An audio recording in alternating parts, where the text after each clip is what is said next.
My name is Alan Piper. I am the senior politics producer, and I am working with the support of our entire newsroom, all of whom are working remotely. Most of us are based in New York City, the epicenter of the global coronavirus crisis. Here in New York, we are now up to nearly 26,000 cases in New York City alone, and New York State accounts for the majority of the nation's cases, 45,000 cases, and we are awaiting the president. He should be out any moment. That seems like a very low quality signal that I'm sharing with you. I'm going to just try to refresh this. I ask you all to bear with us. We are working from home. We are doing this without the support of our usual physical studio. Everyone is pulling together in this moment of crisis to try to give you the best possible information and the best possible news. I have to say that on behalf of all of us, it really means a lot to be able to have this opportunity to communicate with you. Now, we are waiting for the president to come out. He is likely going to be a little late. He is coming from signing the largest stimulus bill in U.S. history, the $2.2 trillion coronavirus relief package. And while we have this time, we would like to try to answer as many of your questions as possible. So please post questions in the comments, and our news team will pull them and try to get you answers for them. While our team is pulling some questions, I'll just tell you a little bit about the news that is going on today. The president has just held a signing ceremony in the Oval Office for this coronavirus stimulus bill. This was achieved as a bipartisan act. It is notable that he did not invite any Democrats to participate in the signing ceremony. It's also notable that he signed the bill with a pen and then, as is often the case, handed out pens to everyone in the room. Excuse me. Well, he handed out pens to everyone in the room, as presidents often do, but it is essentially just like shaking hands with everyone in the room to do that. Now, again, I thank you for bearing with any technical difficulties that we have. Our team is not in our newsroom. Our team, everyone is at home sequestering and doing their best to help flatten the curve by staying home and not being out. So the president held this signing ceremony. Something that happened with the bill today, we learned at least one thing that all Democrats and Republicans can agree upon, and that is that they hate Congressman Thomas Massie. Thomas Massie caused a bit of panic in the House of Representatives today. The House of Representatives was all poised to, do a what's called a voice vote, where no one needs to show up in person basically they were just going to have a couple people say, yeah, do we all agree on this? Yes, we agree, and move on. But Massie decided that he was going to insist upon a roll call vote. And so these self-quarantining members of Congress all at the last minute went racing to D.C., hopping in cars, hopping on planes, crowding into a room where they would have to be surrounded by each other. And this was met by people were not so happy about it. And I do want to share what John Kerry, the former Secretary of State, tweeted about it. This is the U.S.'s former top diplomat, arguably the most diplomatic man in America. He said, "Breaking news, Congressman Massey has tested positive for being an asshole. He must be quarantined to prevent the spread of his massive stupidity." And President Trump quickly tweeted that he agreed with John Kerry. So it is nice to discover that at a moment like this, at least certain things can be agreed upon by both Democrats and Republicans.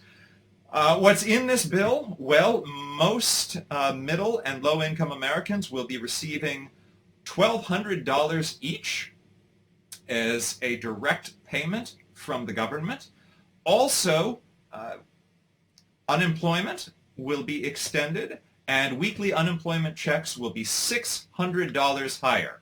Now, each state does unemployment differently, but in most states, you only get a little less than half of your regular income when you're receiving unemployment. And there are lots of reasons for that. People want to give you a strong incentive to go out and get a new job. But at this particular moment, we don't want people going out and trying to get another job. We want people to stay home. And this $600 helps get people closer to their full pay while they're receiving unemployment. Now, 4 Republican senators tried to block this because they were concerned that low-income Americans might be getting too much money, that extra $600 would just be too much for them. In fact, Senator Lindsey Graham, who was one of the 4 Republicans, said that this would be an incentive for people to quit their jobs and just try to stay home and milk the experience. Again, we want people to stay home right now. Also, you don't get unemployment insurance if you quit your job. You have to actually have been let go from your job. So this argument from Lindsey Graham was perhaps a little rich. And speaking of a little rich, one of the other 4 senators who was objecting was Florida's Rick Scott, who is in fact the richest man in the Senate, with a estimated net worth of about $250 million. So it was a little startling that these 4 senators were trying to block an extra $600 a week for low-income Americans. But fortunately, they were prevailed upon, and the bill passed in spite of that. Now, our team is pulling some questions. I'm going to try to make a technical adjustment here while we are pulling your questions.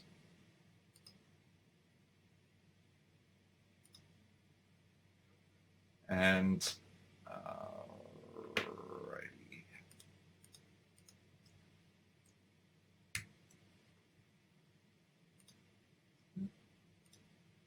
Okay. All right. So Becky asks, will Social Security recipients get any help? And the answer is yes.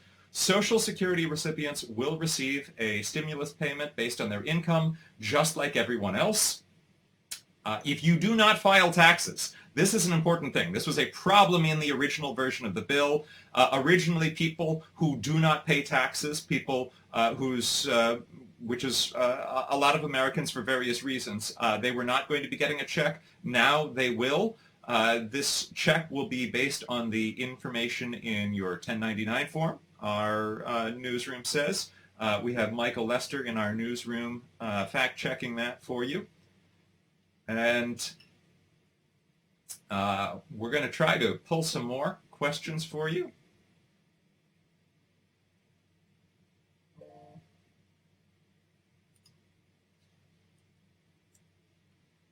And so please keep your questions coming, and we will do our best to answer them as we're working on this. I'm speaking to you from New York City. This is as I've said, this is the epicenter of the global coronavirus crisis. And this is a scary time for a lot of people, but it is important to remember that most people are going to be okay.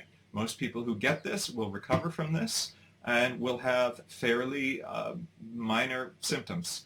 This is something that we have been dealing with in my household. My wife developed a cough and a low fever, and this was initially very frightening because we've been hearing a lot of frightening information, but it seems to be passing much like a very minor illness. And that's what this is going to be for most people.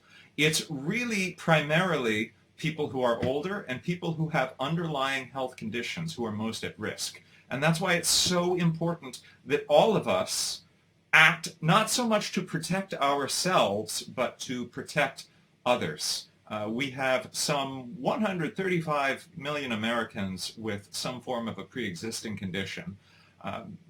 Americans with diabetes, Americans who have battled cancer, Americans who have asthma, or who have recently had surgery. These may be people who are very susceptible to this infection. And it is important that those of us who are healthy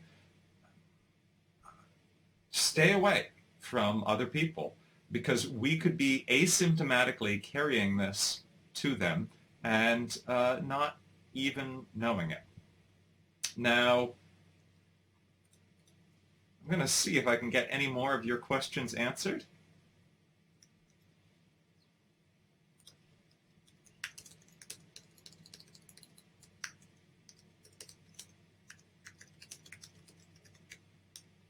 We know that the president will be coming out shortly. Yesterday, we had the unfortunate development that the U.S. became the leading country in the world for coronavirus cases, and we appear to be on track to soon have over 100,000 in the U.S. And the global cases now are over 586,000. There have been close to 27,000 deaths, and over 1,400 of those here in the U.S. New York has the highest number of cases, as I said, with 45,000, and nearly 26,000 of those are in New York City.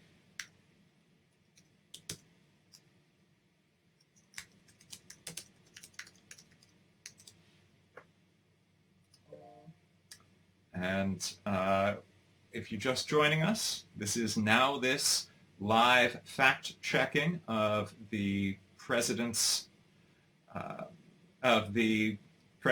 address. He'll be coming out shortly. And my name is Alan Piper. We are based in New York City. And I'm going to see if I can make a technical adjustment here.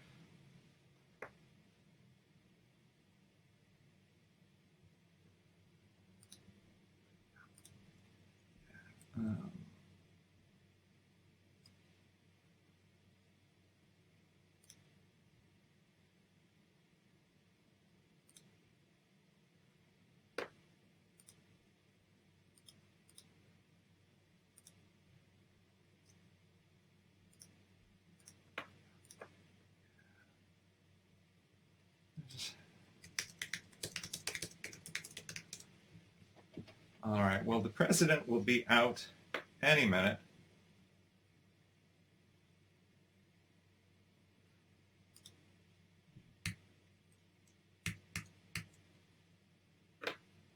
And we are going to try to pull some questions for you. And so let's see if you have any questions in the comments, and our team will start pulling the answers.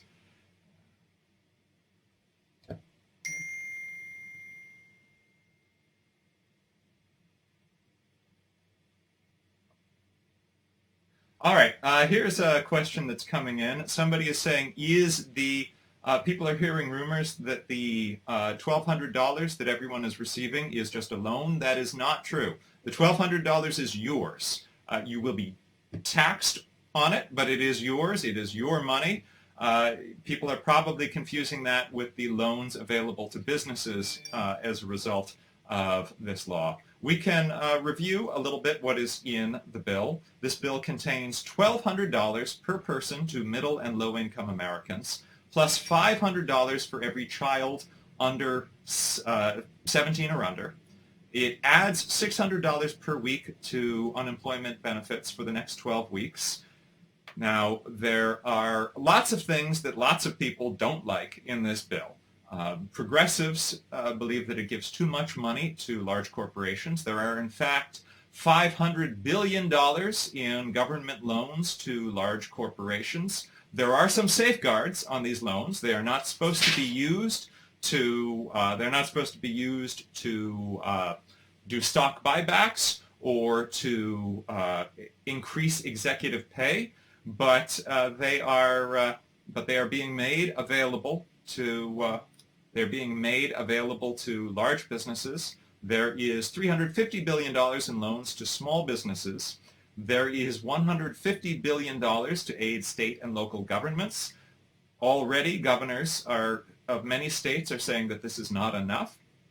New York is going to receive less than $5 billion, I believe, and Governor Cuomo has said that this is irresponsible and reckless, given that New York is anticipating a $15 billion shortfall as a result of the coronavirus. There is $100 billion in aid to hospitals. Now, we have a question. Somebody asks, do we have to fill out the census to get the money? And the answer is no. You don't need to fill out the census to get the money. You just need a valid Social Security number. But you should fill out your census. The census is very important. The census is how we know how many people are in this country, and it determines what sort of representation in government your community is going to have. You should please fill out your census. And where you can go to do that is at my2020census.gov. If you go online and fill out the census form, it is good because that means that census workers don't have to go out into the world at this dangerous time and knock on people's doors. Nobody wants to be knocking on somebody's door right now. Please fill out your census. We have some other questions coming in. Megan asks, are people worried about a run on hospitals? And that is a very real concern. And that is very much the idea behind the principle of flattening the curve. What we want to avoid is having too many people go to hospitals all at once. I heard an analogy recently that somebody tweeted. Unfortunately, I don't remember who it was who tweeted it. Somebody said, compared... Someone had expressed skepticism that our hospitals would not be able to address the problem because hospitals are used to seeing people with all kinds of diseases. And the problem is when everybody has an illness at once, that creates an obstruction. And somebody said, McDonald's can serve 2 billion hamburgers a year, but if you show up at the drive-thru and order 1 million all at once, it's going to cause a problem. So the idea behind flattening the curve is that we are trying to avoid our hospitals and public health officials across the nation from being overloaded by too many cases all at once. And this is why staying at home is so important. Now we have a question from Dean. Dean says, I've heard experts say that this will last over a year. Is there any truth to this?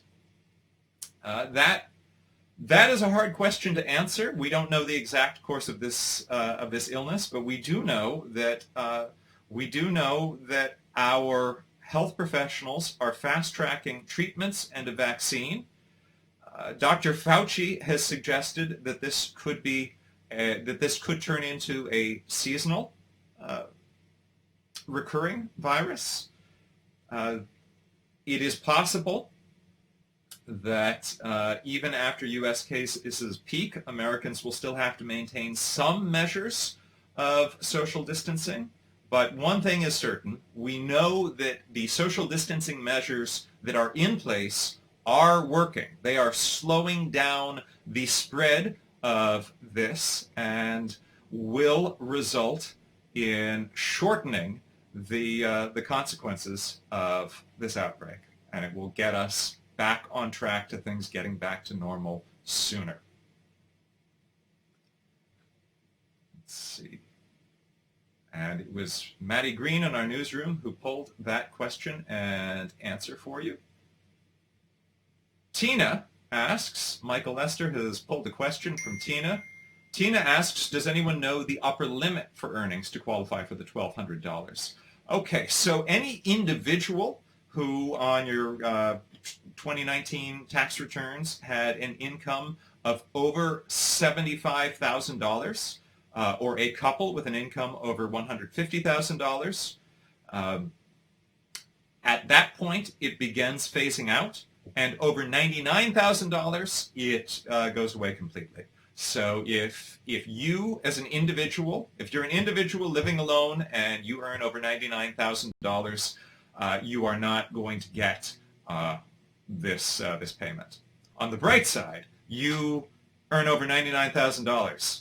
Good on you. So that is Tina's question. Now, if you haven't filed your 2019 taxes yet, that would be the taxes that you would normally be filing this April, which have in fact been pushed to July. It will be based on your 2018 return. And if you didn't file in that year either, you may need to hurry up and file a tax return now just to get yourself into the system.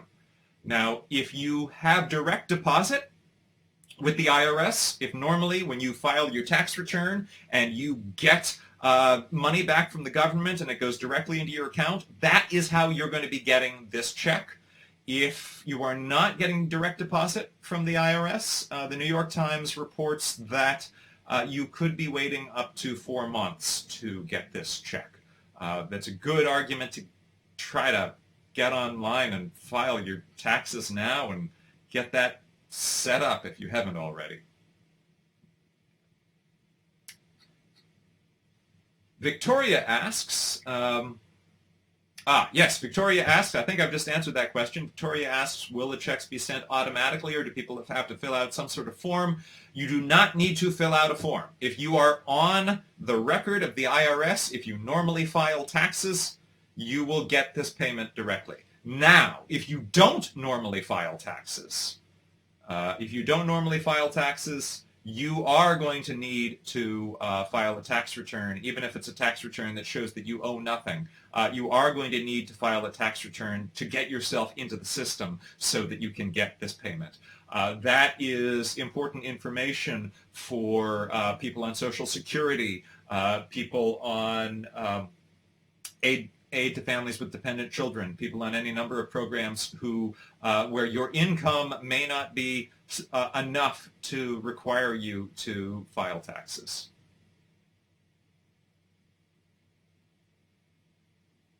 All right, the team is coming out, so as soon as the president comes out, I'm going to step off and try to be quiet until he says something.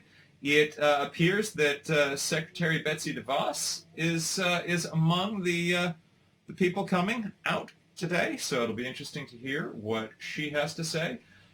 Secretary of Agriculture Sonny Perdue seems to be among the people present, and I see that Dr. Tony Fauci and Dr. Deborah Birx are also present. I imagine that the president will be out any second. And I want to apologize to our graphics team for the fact that this beautiful overlay that they have designed is not correctly fitting the screen. Again, we have pulled this together in our homes rather than in our studio, and I suspect that this flaw in our graphics is entirely my fault, and I want to let our graphics team know how much I appreciate this beautiful frame that they made, and I apologize for not presenting it beautifully. All right, we are moments away from the President of the United States coming out.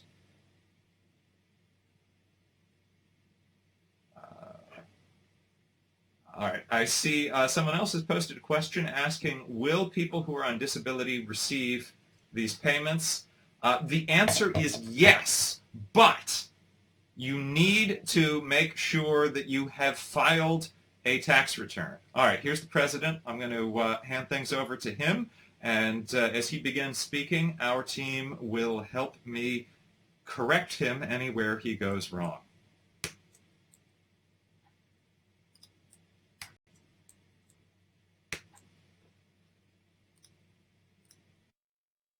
America has the medical resources and equipment needed to fight the global pandemic. It's been a brutal pandemic for over 150 countries all over the world. We've had great success over the last month. As you know, the millions and millions of pieces of equipment have been delivered successfully by us, purchased and delivered, and we've made it available to the states. And the governors have been very gracious for the most part, I would say. A couple that aren't appreciative of the incredible job. They have to do a better job themselves. That's part of the problem. But generally speaking, I have to tell you, the governors have been great. I just spoke to the governor of New Jersey, Governor Murphy, and he's very thankful. And Governor Cuomo has been very nice.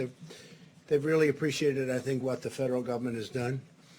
You look at the hospitals that are being built all over the country by the Army Corps of Engineers and FEMA. It's been really incredible. Nobody's seen it. They'll build hospitals in 2 or 3 days, portable hospitals. This afternoon, I invoked the Defense Production Act to compel General Motors to accept, perform, and prioritize federal contracts for ventilators. Ventilators are a big deal, and we've delivered thousands of them, and oftentimes you don't need ventilators very much. Hospitals don't have very many.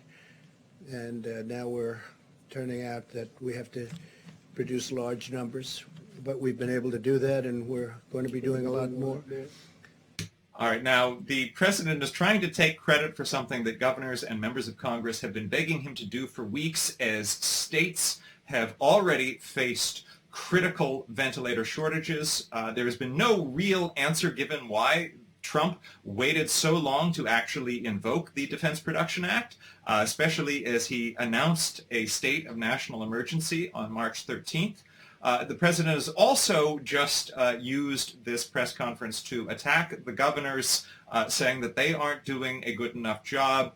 The president had previously told governors that it was their responsibility to get this equipment on their own. A number of governors complained that this resulted in states competing with each other for emergency equipment, which led to price wars, prices going up, and shortages.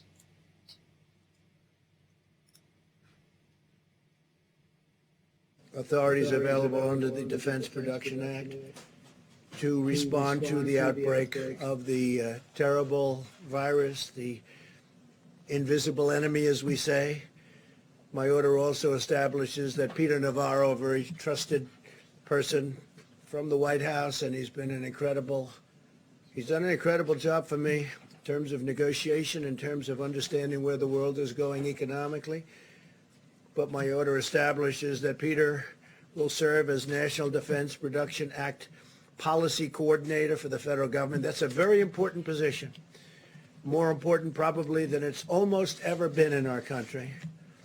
And so I want to congratulate Peter and his family. I know he's going to do a fantastic job. He's been doing that job over the last few weeks. Peter is a PhD in economics from Harvard, has a master in public administration from the Kennedy School, also from Harvard. And he's a tremendous guy, and he will do a fantastic job. And I'd like to maybe ask, before I continue, Peter, to say a few words, please. Peter? Thank you, Mr. President. And of course, you know the Harvard joke. You can tell a Harvard man, you just can't tell them much, right? You can't tell So. And I just want to take a moment to share some breaking news that according to Johns Hopkins, the number of confirmed coronavirus cases in the U.S. has just crossed over 100,000. Fighting an invisible enemy, and we have the full force of government coupled with the full power of private enterprise bearing down on this problem for the American people, sir. What we had to do today with President Trump's order with respect to General Motors, I want to give you a little background on that. We need industrial mobilization to make adequate ventilators, particularly in the very short run, to help the people in New York, Detroit, New Orleans, Chicago, Denver, Seattle, all around this country as this virus bears down. And the ventilators really are the most important thing for patients who become most seriously ill. They are literally the lifeline for people.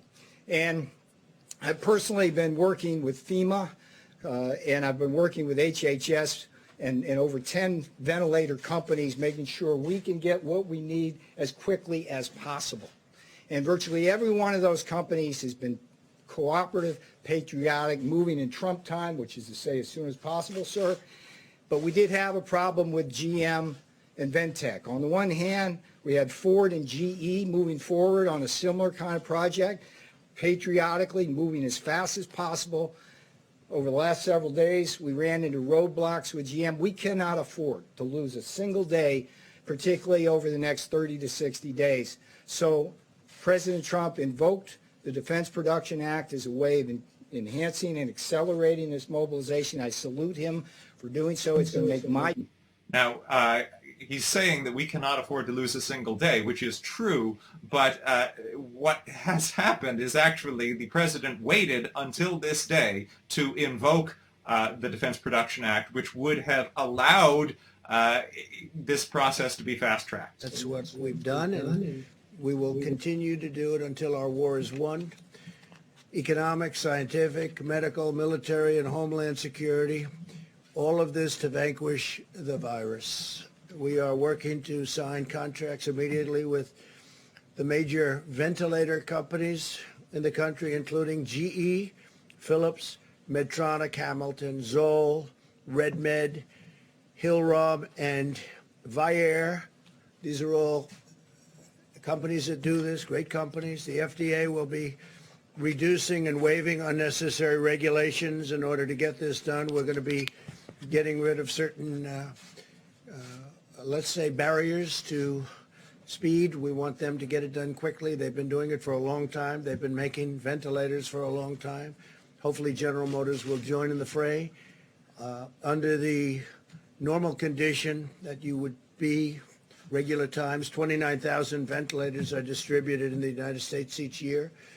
In the next 100 days, well, first of all, we've already delivered thousands of them, but within the next 100 days, we will either make or get in some form over 100,000 additional units. And I guess to put it in other words, in the next 100 days, we'll receive over 3 times the number of ventilators made during a regular year in the United States. And that doesn't include all of the thousands and thousands that we've given to the various states, a lot of them. We delivered thousands, as you know, to New York, and they didn't know they got them. And then we also had thousands put in a warehouse, and that was also for New York, and they just found out that they were there. So we have to make sure that when we deliver things, they get distributed. All right. This is a false statement, according to Governor Cuomo. The president is saying that ventilators in a warehouse in New York, that New York was unaware of them. Governor Cuomo said no, that was where they were collecting the ventilators prior to their need. New York anticipates that it will need 30,000 ventilators as this infection rate progresses. They don't need the 30,000 right now. They're being stored prior to their use. And the president is, according to Governor Cuomo, misrepresenting what happened. Cargo plane. It's the largest plane in the world. And this sort of a picture of it they called up just a little while ago. And that can sort of take anything. That's the biggest in the world. And they're letting us use that for the distribution of product all over the country, especially the heavy product or large quantities of product. And Boeing will dedicate up to 3 planes to the mission of flying medical supplies anywhere we need it. Each plane can carry 63,000 pounds of cargo per flight. That's a lot of cargo. I also signed an executive order giving the Department of Defense and Department of Homeland Security the authority to activate the Ready Reserve components of the armed forces. This will allow us to mobilize medical, disaster, and emergency response personnel to help wage our battle against the virus by activating thousands of experienced service members, including retirees. We have a lot of people, retirees, great military people. They're coming back in who have offered to support the nation in this extraordinary time of need. And they come back in. They don't say how much. They don't say, what are we getting paid? They just want to come back in. It's really an incredible thing to see. It's beautiful. This afternoon, I also signed into law $2.2 trillion in urgently needed relief for our nation's families, workers, businesses, and Americans of every race, color, religion, and creed. And the 2.2 trillion goes to 6.2 trillion, depending on need. So it's the largest bill ever signed, and not just emergency relief, but of any kind. We've never signed a bill of that magnitude. And, you know, incredibly, it was 96-0 in the Senate, and it was essentially the same thing in Congress. They did it very quickly. In the House, they did it very quickly. So it is worth saying that the president is saying something accurate here. This is, in fact, the largest bill ever in history. Largest bill in the history of our country. That's pretty good. And I want to thank Republicans. I want to thank Democrats for coming together for the whole of the nation. And this is a great thing, a great victory. This is going to save companies that are incredible companies, but that are going to need some help because of what happened. A month ago, they were outstanding. They were having the best year they ever had. And then we got hit. And so we'll help them out. It's thousands and millions of jobs. It's millions of jobs. And I just want to thank everybody for working so hard. And that includes the people standing with me right here. Now, the president often says that the economy was the best that it has ever been. It is not, in fact, the best. It had not been, in fact, the best ever. The economy had been stronger, and in fact, the economy was creating more jobs in the last 3 years of the Obama administration than in the first 3 of the Trump administration. This country, from an economic standpoint, from a job standpoint, we expand the unemployment benefits for workers very substantially, and direct cash payments will be going to American citizens, substantial. This legislation also provides a massive increase in funding for hospitals, for the Disaster Relief Fund, and critical supplies, including masks, respirators, and pharmaceuticals of all types. And speaking of pharmaceuticals, as you know, we're working on vaccines. We're getting some good response, and we're working on therapeutics and cures.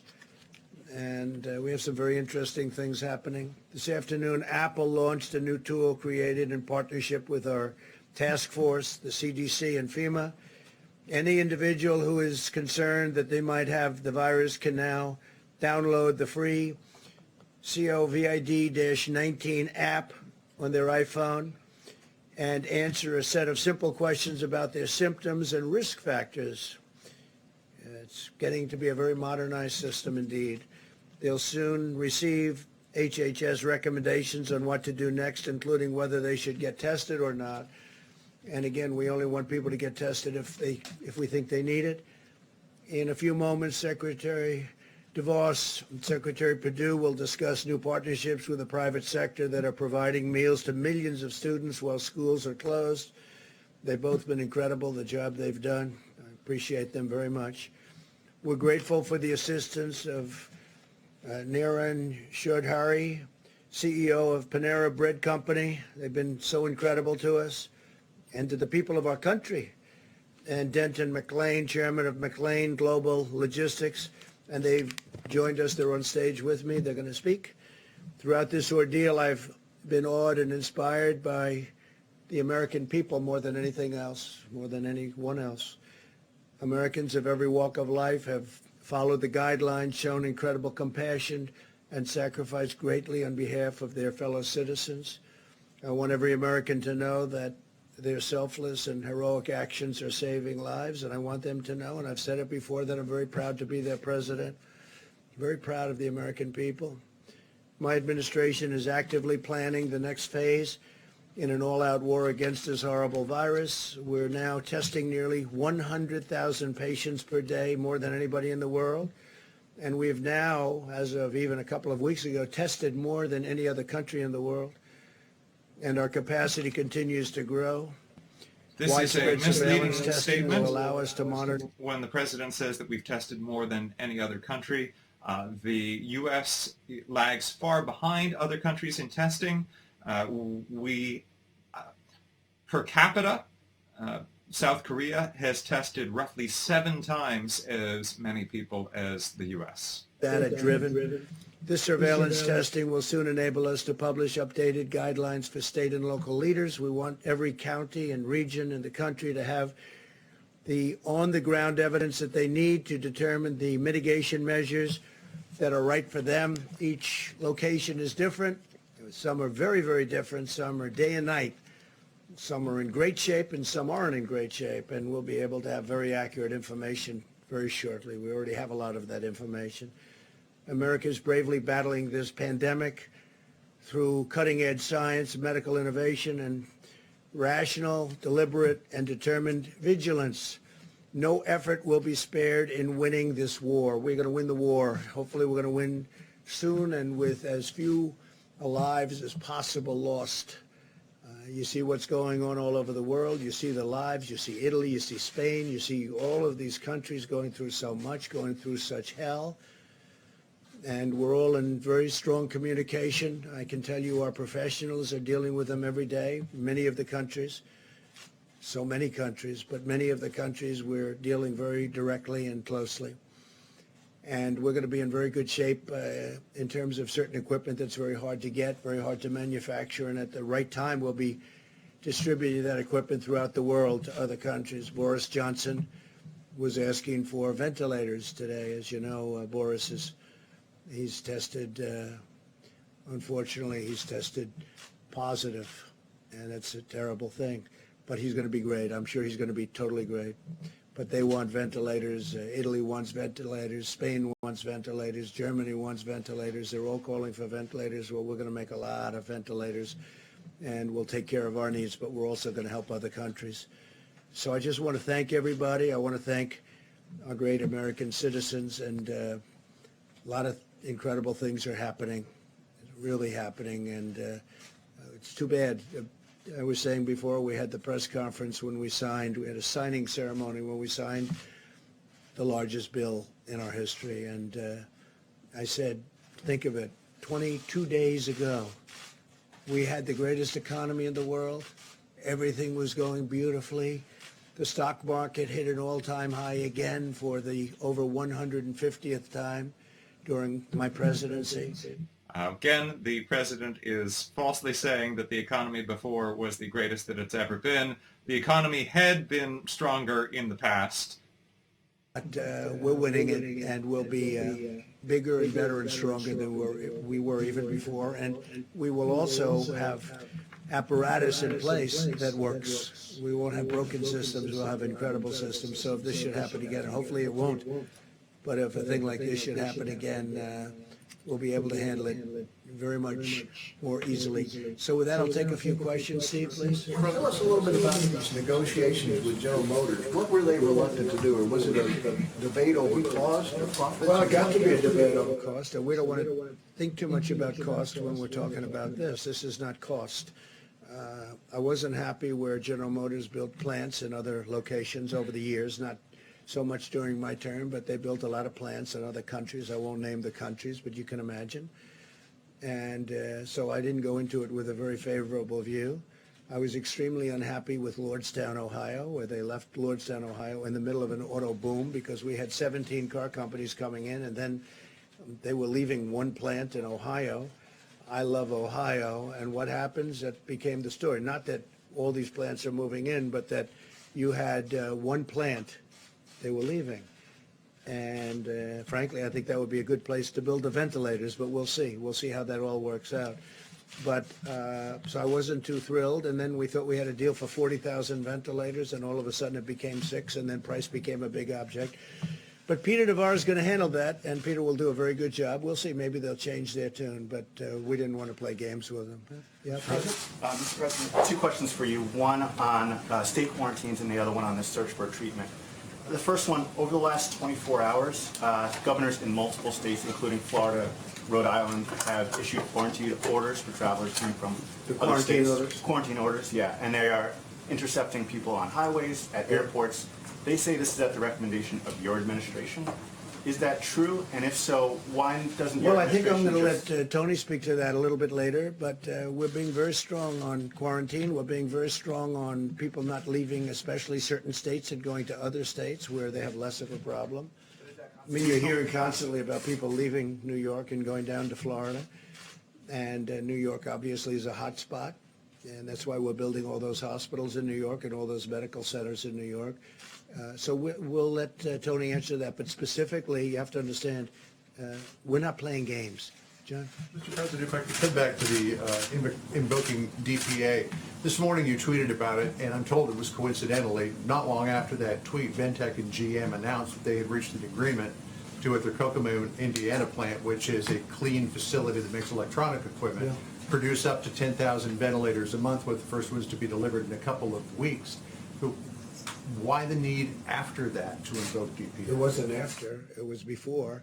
And we just were not getting there with General Motors. We weren't getting there. We were getting there with a lot of other companies, and we have the people that are doing it for me in the room right here, and we can talk to you later about it. But we have to get these people on board. We're not looking to get into a big deal on price. We're not looking to be ripped off on price. We don't want price. So General Motors, we'll see what happens, but now they're talking. But they weren't talking the right way at the beginning, and that was not right to the country. Just following that, Mr. President, last night you told Sean Hannity you didn't think that there was a need for 30 or 40,000 ventilators, yet today you basically federalized General Motors to produce tens of thousands. Well, I think there's a very good chance we won't need that many. And I think, frankly, there's a great chance that we're not going to need that many. But you know what? There are a lot of other people that are going to need them. We have countries all over the world that are friends of ours, and we will help those countries. We're in a position to do things that other countries can't. So we have sort of an interesting position. We can make them because we're going to be so we can make them. And if we don't need them, John, that's okay, because we can help Italy and we can help UK, Boris Johnson specifically. I mean, when I say, how are you feeling?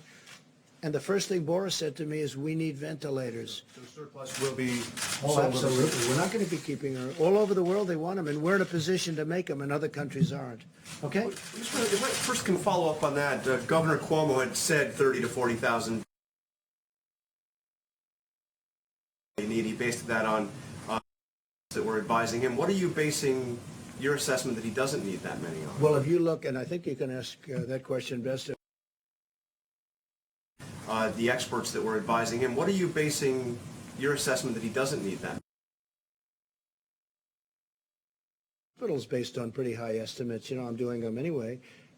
And as I told John, if we do not need them, that would be wonderful. We can help a lot of great people all over the world. We can help them live. But I think his estimates are going to be very high. We're going to see. Don't forget, we sent thousands of ventilators to New York, and they didn't know they got them. Then we sent thousands of ventilators to New York. They have a warehouse, a New York warehouse in Edison, New Jersey, which is an interesting thing. And we sent them to Edison, New Jersey. They were in the warehouse, ready to go, and New York never took them. So they knew they were there. So we have to get people lined up. But we've given that, and I'm not blaming New York. Look, this is something that's of a magnitude that nobody's ever seen before. But I'll tell you what, the federal government's done a hell of a job. Now, again, this is not a true statement that he is making about the ventilators that were supposedly missing in a facility. That is where New York was knowingly storing those ventilators. We want to have so many that we do have more than we need, because we can send them to other great countries, and other countries that have been our friends, and they'll never be able to do it themselves. Yeah, please. Some of the governors are not appreciative of what the federal government's done, and you've suggested that some of these governors are not doing everything they need to do, like that these governors are at fault. Can you be specific? What more in this time of Well, I think we've done a national great emergency? job for the state of Washington, and I think the governor, who's a failed presidential candidate, as you know, he leveled out at zero in the polls. He is attacking Governor Jay Inslee, who is the governor of Washington. President Trump has called him a snake in the past.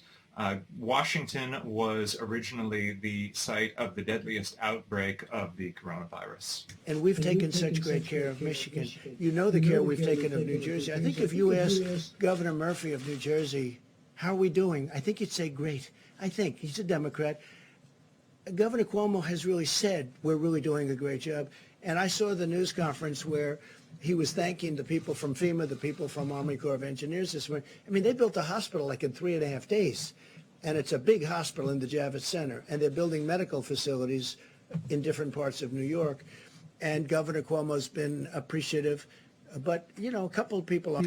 Now, the hospital setups within the Javits Center will be able to provide beds to 1,000 patients. Governor Cuomo is anticipating, however, that 110,000 beds will be needed.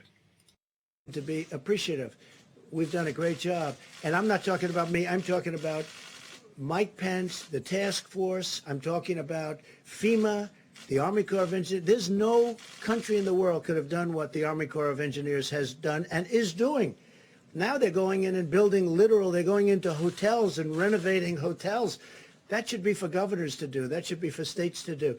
We have the Army Corps of Engineers so The president seems to be taking offense that governors are not expressing an adequate level of gratitude toward him. There's not like sitting around taking it easy.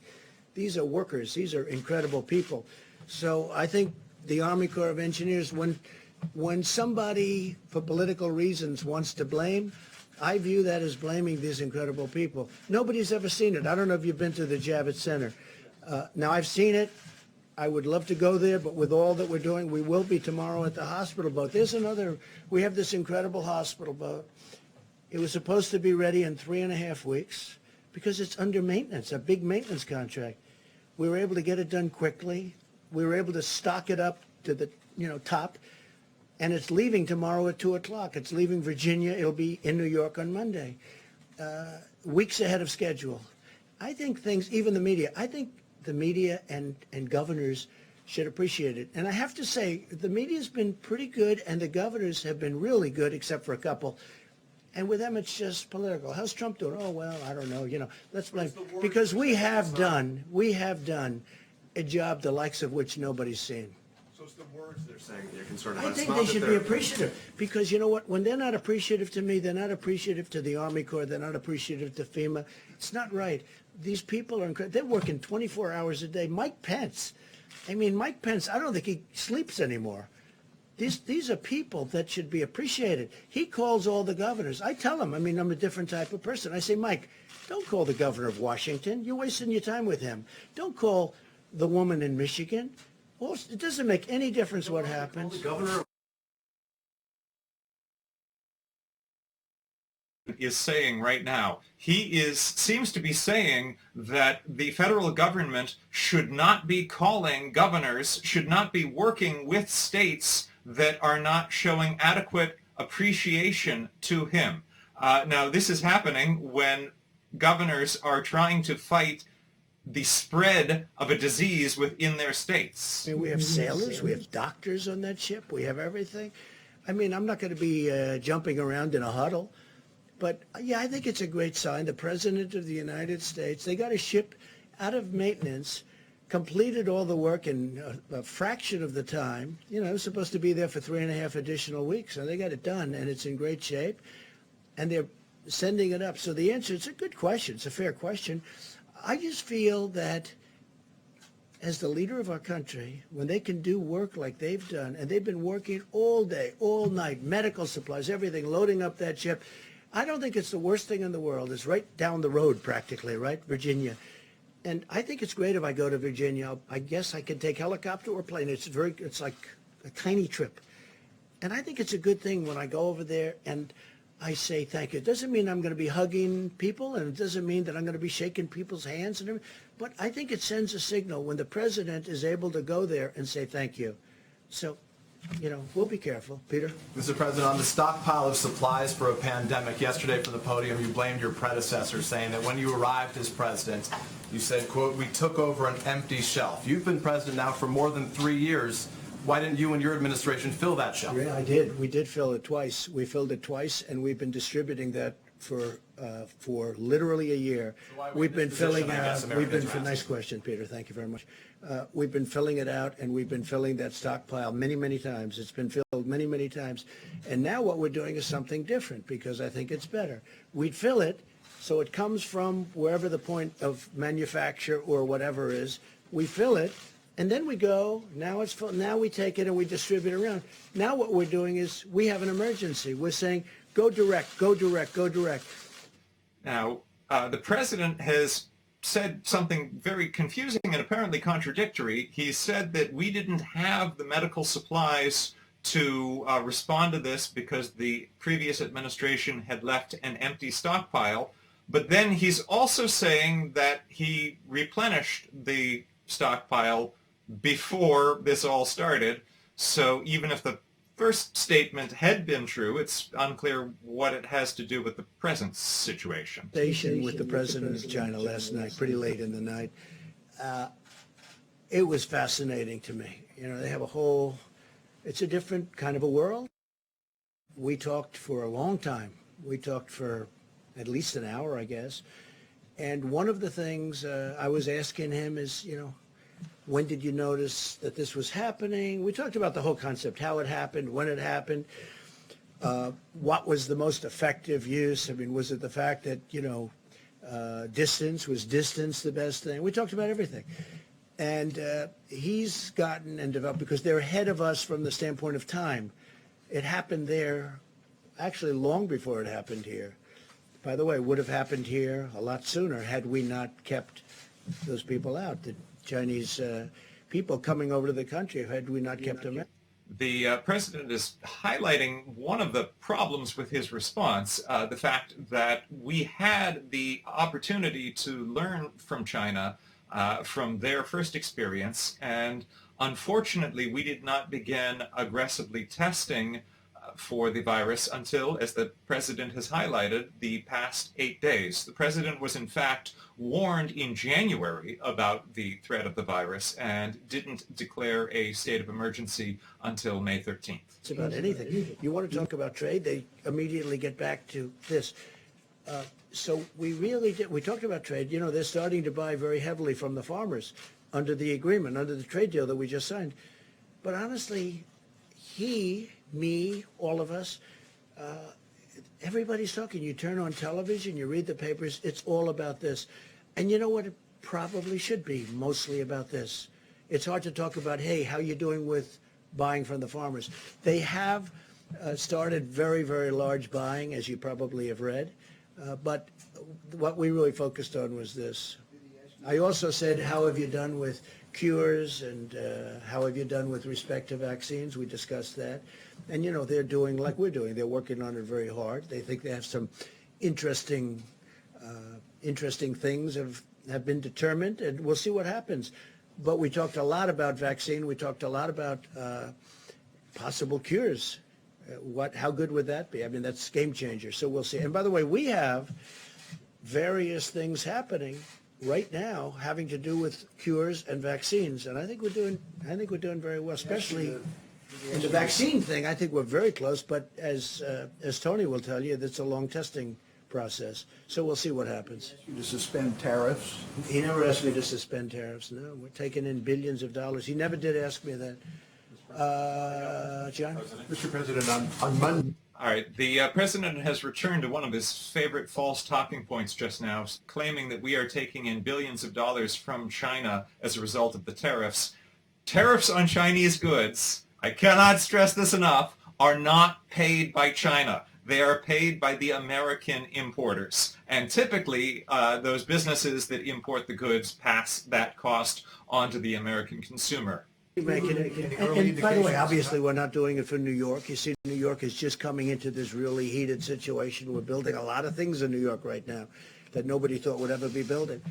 A lot of things are happening in New York, so obviously, but we are talking about possibly other parts of the country which really aren't affected to any major degree, or maybe we won't do that because maybe at the advice of a lot of very talented people that do this for a living, they won't want to do that. They won't want to expose anything. They want to do it all at one time.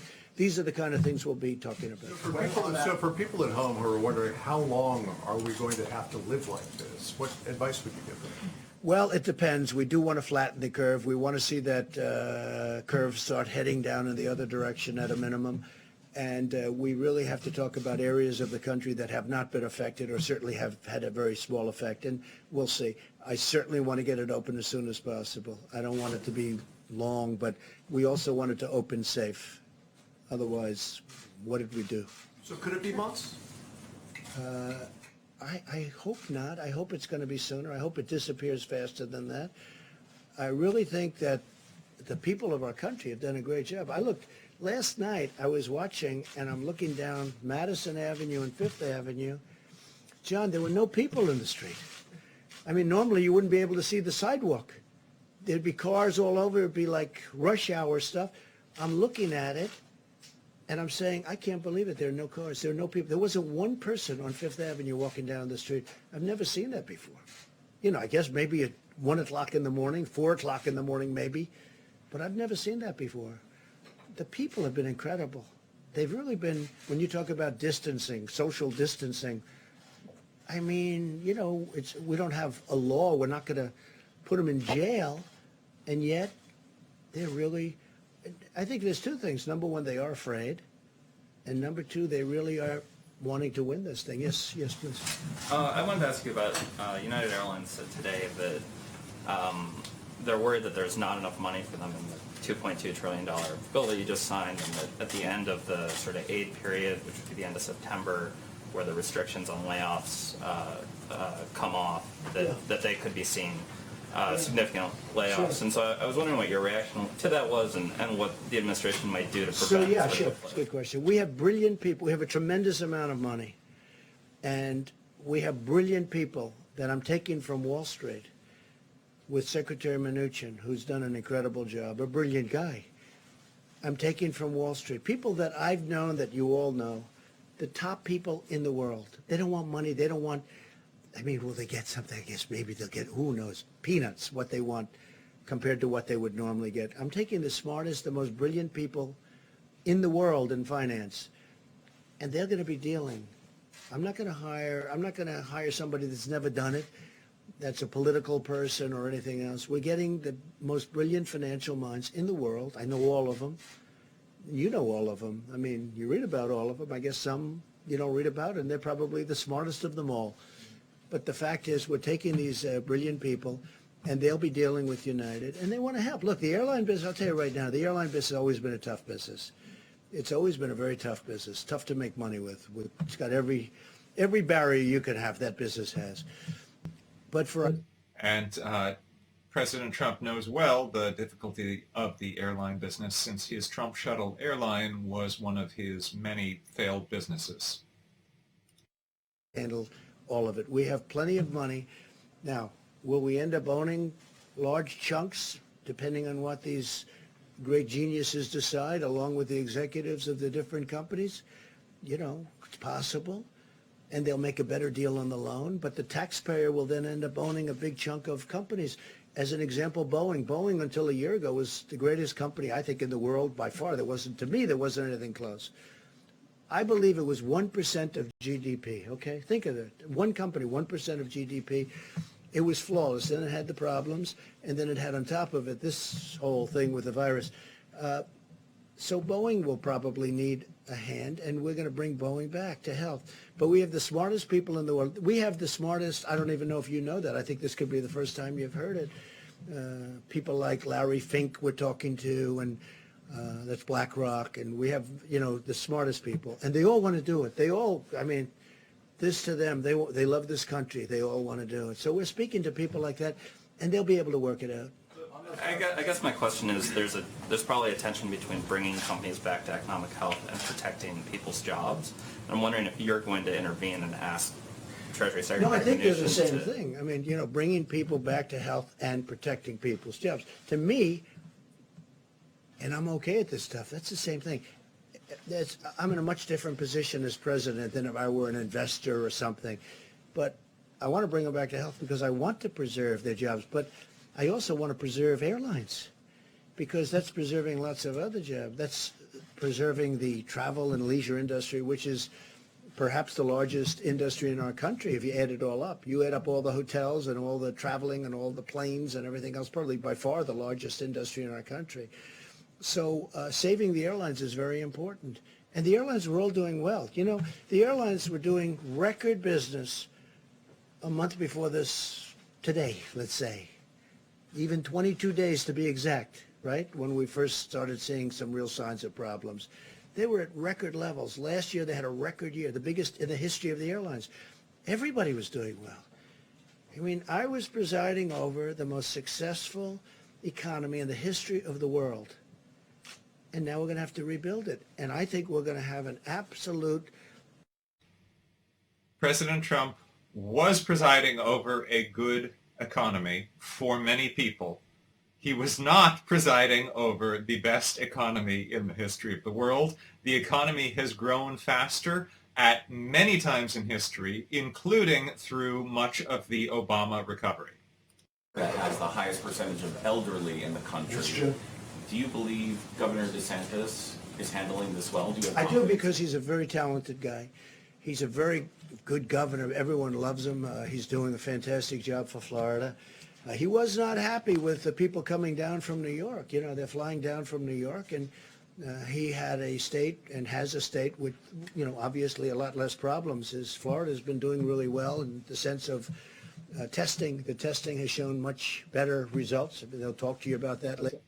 The president is misrepresenting how the governor of Florida has been handling the crisis. In fact, the governor of Florida has come under serious criticism for not closing things down, for keeping the beaches open during spring break. The governor of Florida is now attempting to blame, and President Trump is complicit in that blaming of New York for Florida's problems. The fact of the matter is that data shows that spring breakers are carrying Florida spring breakers have carried coronavirus from Florida back to other states. How are you going to stop people from going from high-risk areas to low-risk areas in your letters to the governors? We have some very, very strong restrictions, but you're right. I don't like it. So we're seeing how it works. The data is coming in on Monday and Tuesday, and we're going to see how it looks. But, can we go to a tougher level? We can, but that causes other problems. We're going to see, and we'll be reporting back very shortly after my meetings with Tony, Deborah, and others that we're going to be meeting with, and our vice president. We're going to be reporting back to the media. Okay? Please, Connor. Thank you. Hi, Mr. President. Owen Jensen with EWTN News. Yes. Millions of school kids across the country are home, including my own, bored, restless, learning a little bit online, but it's better in the classroom. You know that. Yeah. And my kids, they're crawling the walls and climbing the walls, and my wife is about to lose it. Right. So many of them are watching right now. What would you say to those kids right now? Elementary school, middle school, high school. What would you tell them right now who are watching from home? I would say that you are a citizen of the greatest country anywhere in the world. And we were attacked like nothing that's happened possibly since 1917, many, many years ago. We were attacked. And we're winning the battle, and we're going to win the war, and it's not going to take, hopefully, that much longer. But we have to win the war. And I would say that they have a duty to sit back, watch, behave, wash their hands, stay in the apartment with mom and dad. They look like they're lucky to have you as a father. And just learn from it. But, the young people have been tremendous. Some of them are very happy not to go to school. You understand that? Perhaps yours, perhaps not.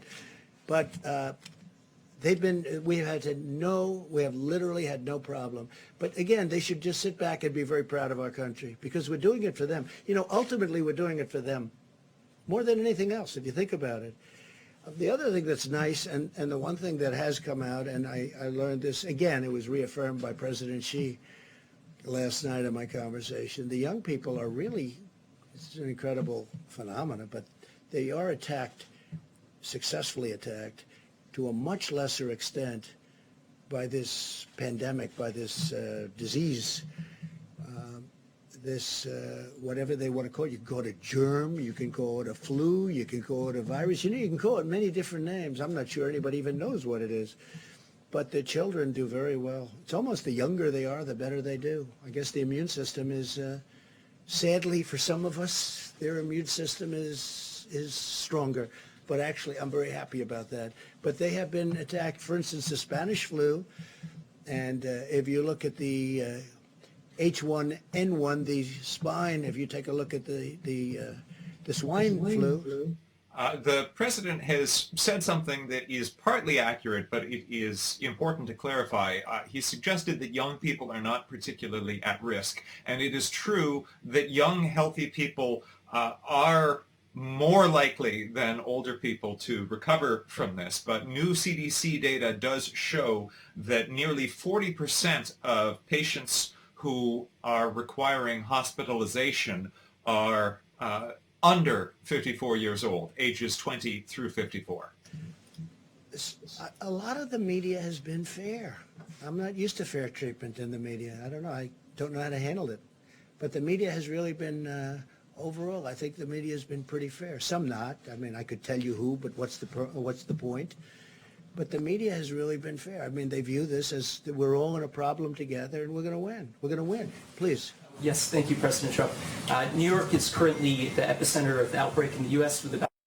It's important to note the president says we are all in this together, and we are, but the president has already been using this press conference to attack the governors of Washington and Michigan and suggest that the federal government should not be coordinating with them unless they are more appreciative.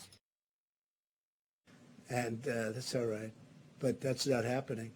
As far as the mayor of New York, I'll be honest, I didn't know him well.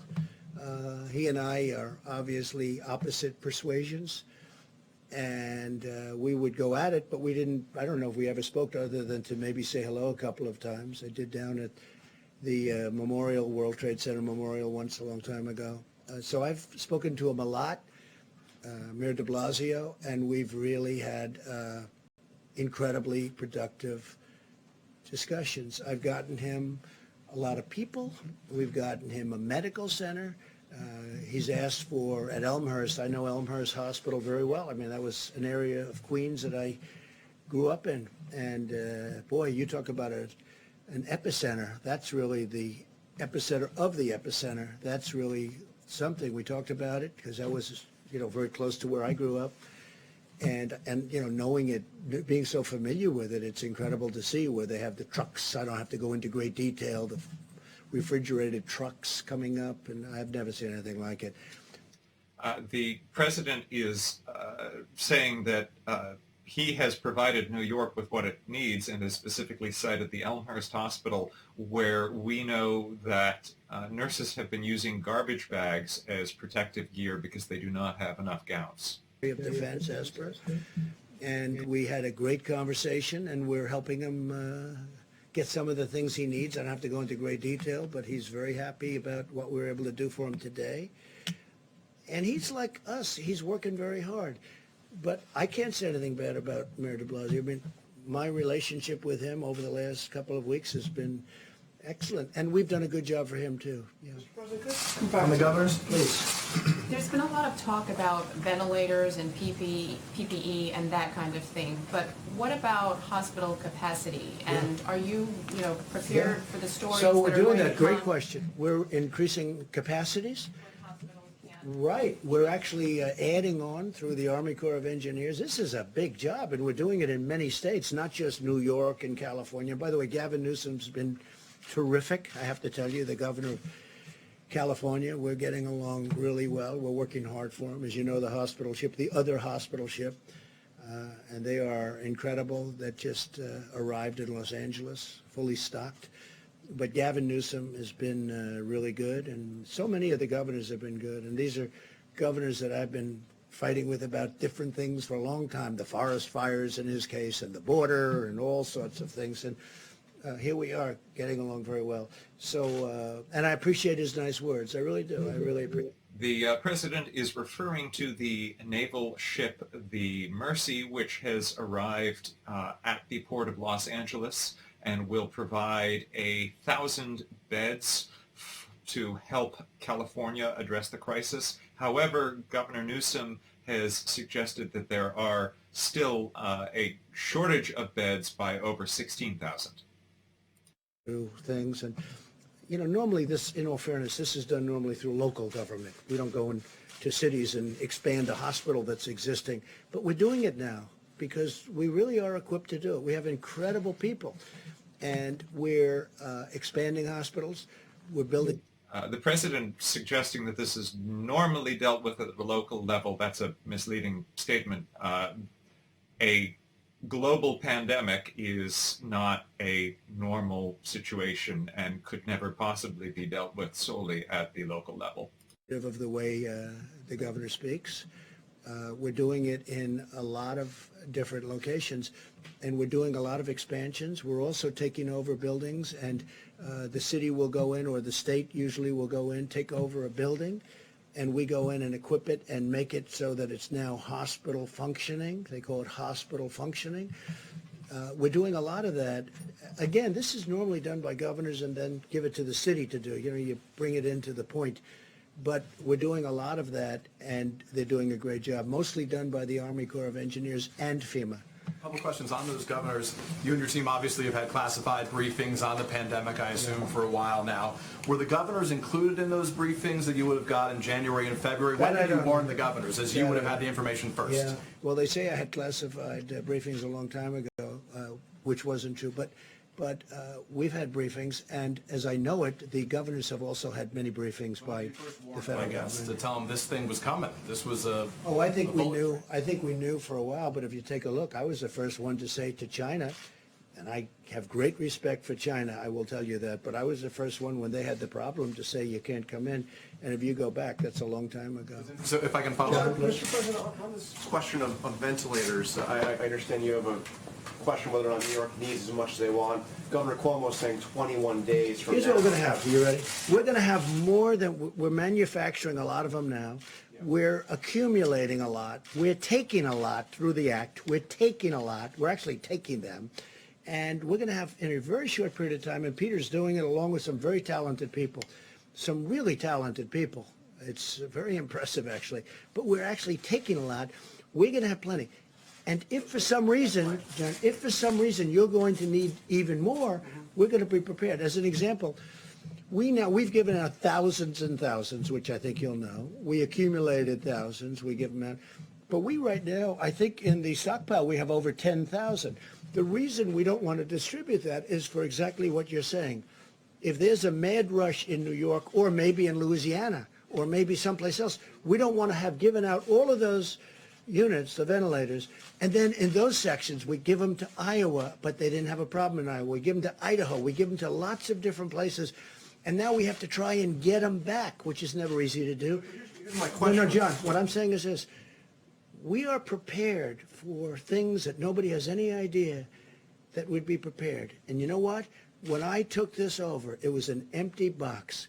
We didn't have testing. We didn't have anything. We had a broken system there. We had a broken system with stockpiling. We had a lot of broken systems. And I'm not just blaming President Obama. You go long before that. But in all fairness to all of the former presidents, none of them ever thought a thing like this could happen. What the president is saying is not accurate about past administrations. While this is an unprecedented situation that we are facing, it is not an unpredictable situation. President Obama had established a task force within the National Security Council whose job it was to be on the lookout for global pandemics. President Trump fired that team, got rid of that team. Also, the president has been talking about how he so sufficiently prepared by ending travel from China at an early time. The fact is the travel ban did not take effect until January 2nd. This is behind how other countries had reacted.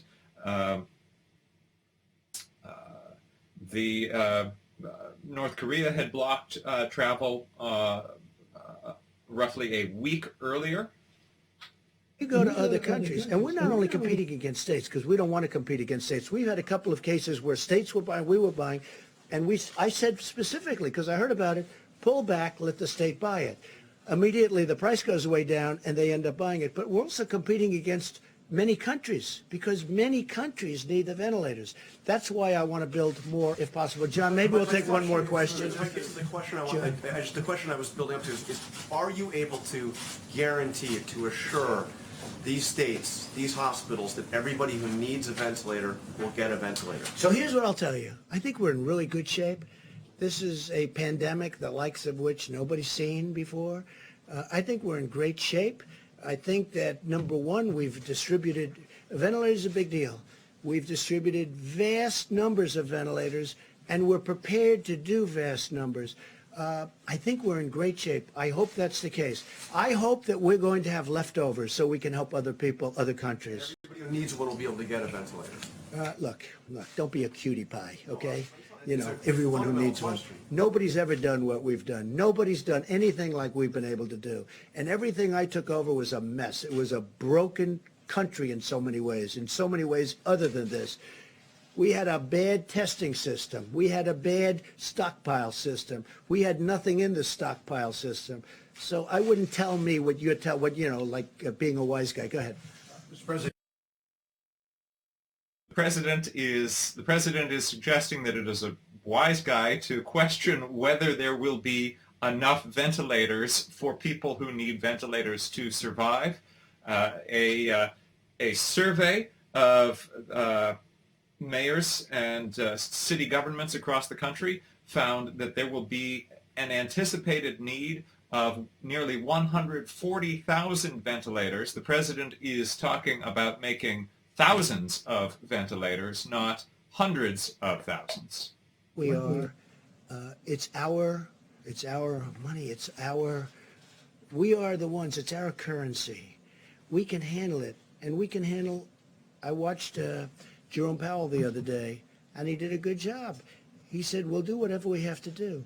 John, we have to do whatever we have to do. By the way, the statement, "Don't be a cutie pie," was directed at John Carl, and numerous people in our newsroom have confirmed that John Carl is indeed a cutie pie. Earlier the week you said we love Easter, but now it seems like it could be longer. A lot of things can... We're heading into a long weekend. Yeah. What do you tell those folks who think they're going to have to wait this out for a while? I tell them if it's your life, then it's your safety. And if we need more time, they're not going to have a problem waiting it out. It's life, it's safety, and it's our country. But we have to take care of people. At the same time, we want to get them out. They want to get out. Our country was built on that. But we have to make sure it's safe, and everyone knows that. Okay, one more question, please. Thank you.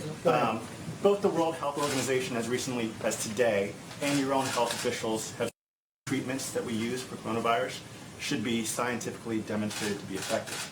But at the same time, you've said that chloroquine, as an example, could be used as a cure very soon. So is the WHO and your health officials wrong on this point? Are they... So hydroxychloroquine, which is supposed to be the better of the two, seems to have some good backing.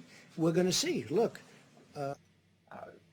This drug that the president is referring to has not been approved by the FDA for this purpose, and it is important to know that one should not take medical guidance directly from the president. Already, a couple in Arizona misinterpreting the president's remarks about this chemical drank some fish tank cleaner that they felt would be a protection against coronavirus, and one of them died.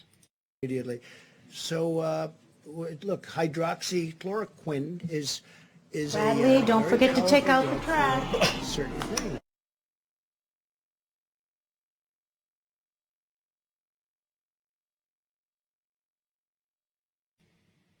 We have lost audio for a moment, and I apologize for that. I'm working to get it back, but I will say that it is actually well timed to lose audio when the president is advising that a chemical that has not been tested by the FDA for the purpose of treating the coronavirus could be used for that.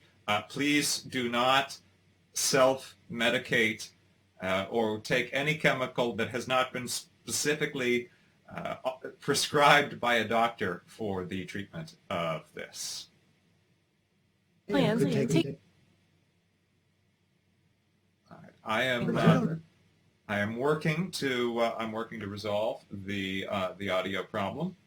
I apologize. Again, we are all working from our homes. We are all in seclusion. I do not have the benefit of our physical studio. It is a team effort from a remarkable group of journalists and producers who have made it possible for us to bring you this event, even though we are all self-isolating.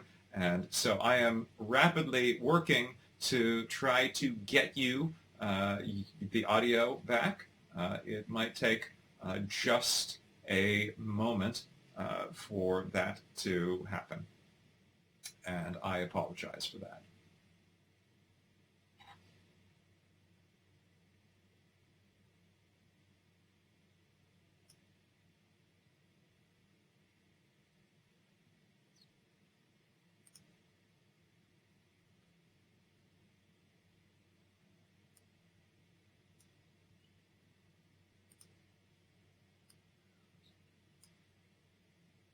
Lives in the world that will go on for all our grandchildren and beyond, in which these could...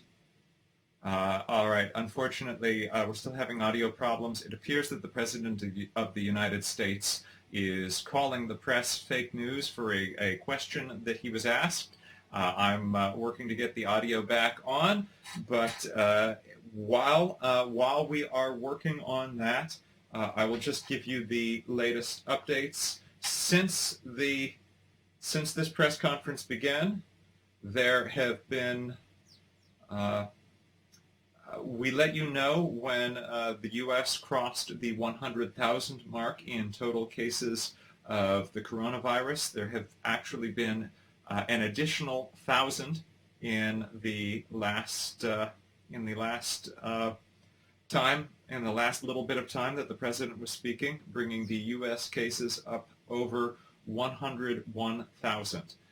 Now I'm going to try to get the audio back for the rest of this press conference, and I apologize in advance for the technical difficulty that we are having here, but I'll work to get this up for you very rapidly.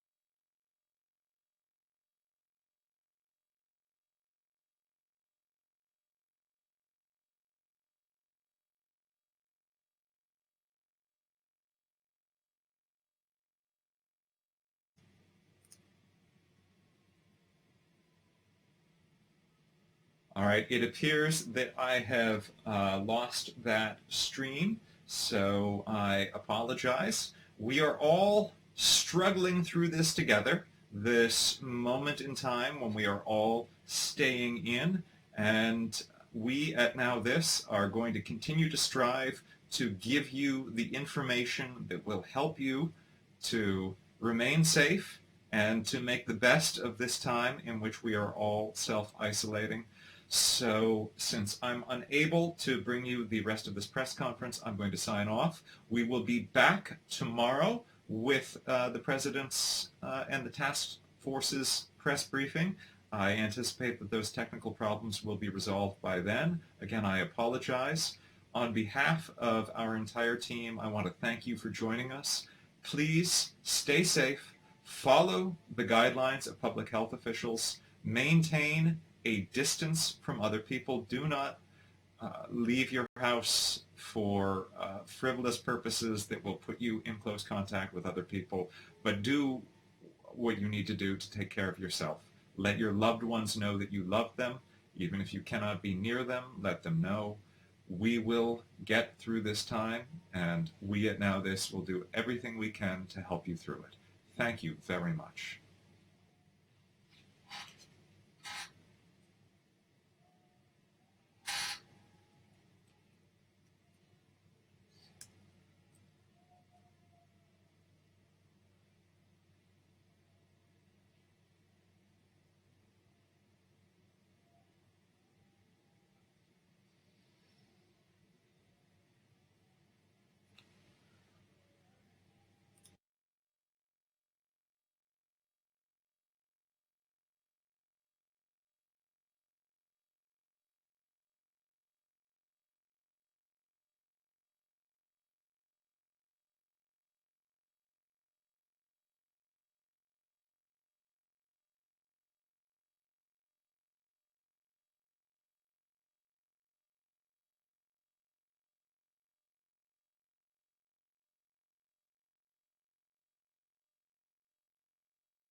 Swabs.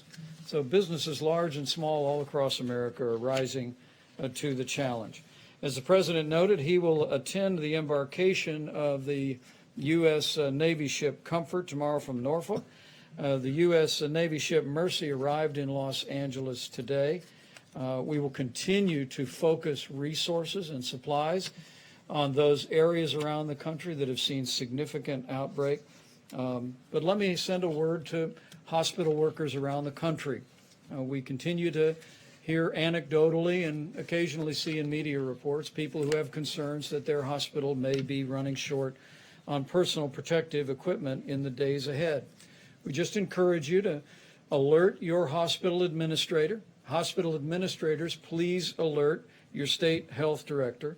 Tonight, Administrator Gaynor at FEMA will be speaking to all of the state emergency directors in America to talk about the availability of resources, but also encouraging them to have a plan to perhaps even use their National Guard to move medical equipment from storehouses to hospitals. We'll be working very closely with state emergency managers on issues of logistics. But today, we're fortunate to be joined by two members of the Cabinet who have been very busy making sure that the children of America have the meals that they need while school has been suspended in so many places around the country. Secretary DeVos and Secretary Perdue are going to share some exciting news and progress that we've made in feeding children who need nutrition assistance while schools are closed. The truth is many underprivileged kids would not be getting school meals apart from the fact that as we stand here today, our administration has approved waivers for all 50 states to give them flexibilities to work with local partners to get meals to children that are in need, and also a nationwide waiver to allow parents to pick up meals. But what's most exciting today, as our two cabinet secretaries will reflect, we have private sector partners, a few of whom are with us today, who are helping us speed important meals to children and to families around the country. You'll hear in a few moments from the chairman of McLean Global Logistics and also the CEO of Panera Bread about the work that they are both doing to literally deliver millions of meals to American families. It's truly an inspiring story, and I look forward to hearing it from them and sharing it with you. But it's just one more example, as President Trump said, that we'll get through this, and we'll get through this together. Not only a whole of federal government approach, working with all of our state partners, working with healthcare authorities at the local level, but also working with businesses that have been willing to step up and stand at the point of the need and be there for the most vulnerable and help us meet the needs of our children and of our families. And on behalf of the President and a grateful nation, We thank you. Madam Secretary? Thank you so much, Mr. Vice President. And I just want to begin by thanking President Trump for his clear-eyed leadership during these challenging times for our country and for our world. And Vice President Pence, for your tremendous leadership of the task force and for truly making a difference that's certainly true for America's students and teachers as well. Most of them, as Owen said a moment ago, experiencing unprecedented disruptions in learning and in their lives. I want each of them to know that President Trump and his administration are taking decisive action to keep them safe and healthy so they can continue learning. We must rise to the challenge of educating all children from all walks of life who all of a sudden are in many, many different learning environments, and they're counting on all of us to find solutions.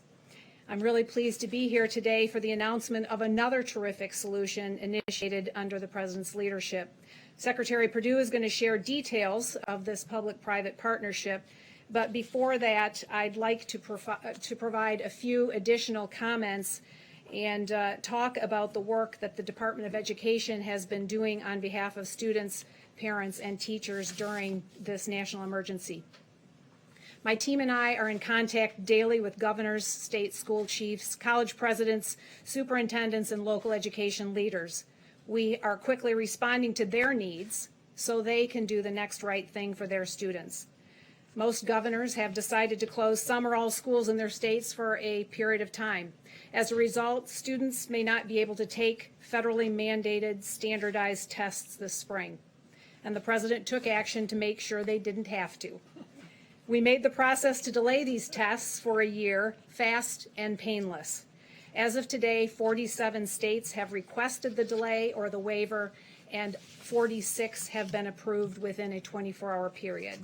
We also released additional information making clear the expectation that education will continue for all students.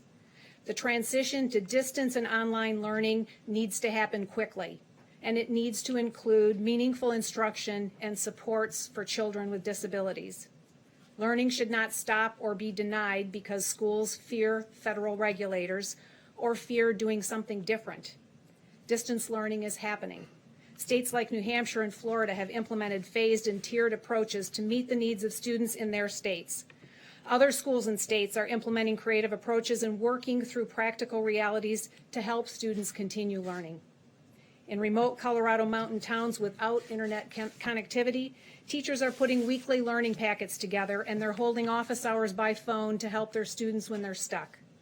South Carolina is deploying 3,000 buses with mobile Wi-Fi hotspots to help kids in remote areas access learning that way. This national emergency gives all of us an opportunity to come together to educate all students out of principle. It's simply not an acceptable option to educate none of them out of fear. So we stand ready to assist educators and their students. We're compiling all of the tools we have produced, along with the great resources that states are offering to help keep learning going. There are already many existing online learning platforms, and many states were already offering a robust menu of courses virtually. We will be adding that information to our website on an ongoing basis, and that site is ed.gov/coronavirus. We're using every tool possible to extend flexibility to states and communities. This includes funding flexibility. Where we don't have the latitude, we're working with Congress on solutions. One area is providing direct financial support to students, families, and teachers. We will propose Congress provide microgrants to help students continue to learn.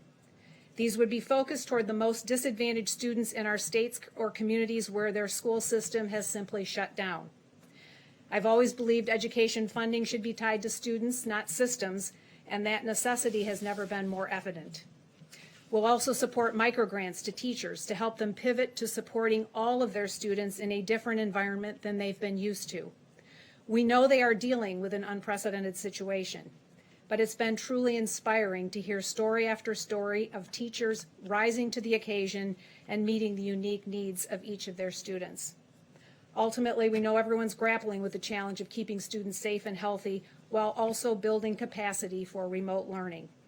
It's an important moment to realize that learning can and does happen anywhere and everywhere. I think of the Texas dad who started a daily webinar interviewing friends and acquaintances in wildly different careers and helping students understand what it takes to work in that chosen career. Or the history teacher in Virginia who connects with his students through a live stream every morning.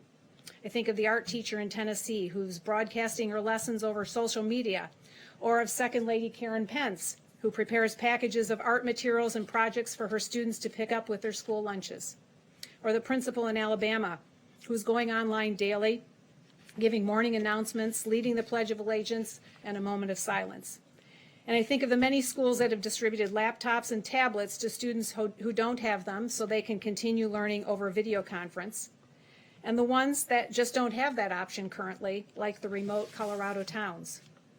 Joy Hoffmeister, the school chief in Oklahoma, may have put this best.